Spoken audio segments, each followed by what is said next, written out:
জুলাই গণঅভ্যুত্থানে শহীদ পরিবারের সদস্য আহত আর গত দেড় দশকে স্বৈরশাসনের কবলে গুম ও হত্যাকাণ্ডের শিকার পরিবারগুলোকে ঘিরে গণঅভ্যুত্থানের বর্ষপূর্তি উপলক্ষে যুবদলের এই আয়োজন। রাজধানীর ইঞ্জিনিয়ার্স ইনস্টিটিউশন প্রাঙ্গণে ফ্যাসিবাদ বিরোধী আন্দোলন ও আমার না বলা কথা শীর্ষক আলোচনা সভায় যোগ দেন যুবদলের বিভিন্ন পর্যায়ের কর্মী সমর্থকরা। অতীতের গুম, খুন ও গণহত্যার বিচারের দাবি জানান ভুক্তভোগীরা।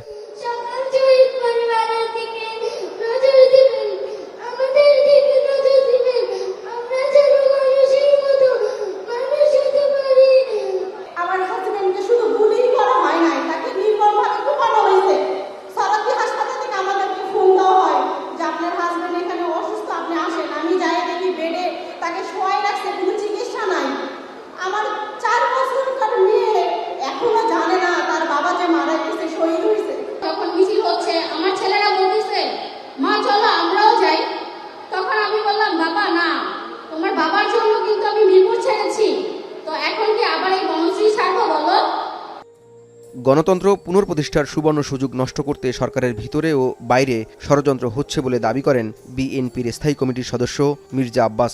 বলেন, ষড়যন্ত্র মোকাবেলা করে বিএনপি ভোট আদায় করে ছাড়বে। দেশের মানুষ 17 বছর আন্দোলন করেছে কিন্তু ভোটের জন্য। এই ভোট এই সরকারের কাছ থেকে আমরা আদায় করেই ছাড়ব। সরকারের পিছনে, সরকারের ভিতরে বাইরে যতই ষড়যন্ত্র চলুক, কোনো ষড়যন্ত্রকেই বিএনপি অপ্রতিরোধ্য মনে করে না।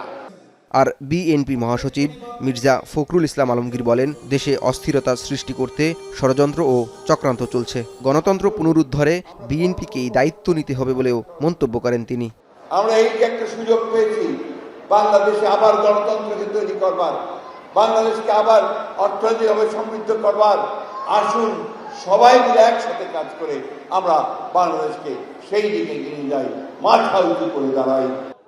ভার্চুয়ালি উপস্থিত হয়ে বক্তব্য রাখেন বিএনপির ভারপ্রাপ্ত চেয়ারম্যান তারেক রহমান। বলেন, দেশের জনগণ প্রতিশ্রুতি নয়, পরিবর্তন চায়। বিএনপি জনগণের আকাঙ্ক্ষা ধারণ করে আগামী দিনের কর্মসূচি নির্ধারণ করছে।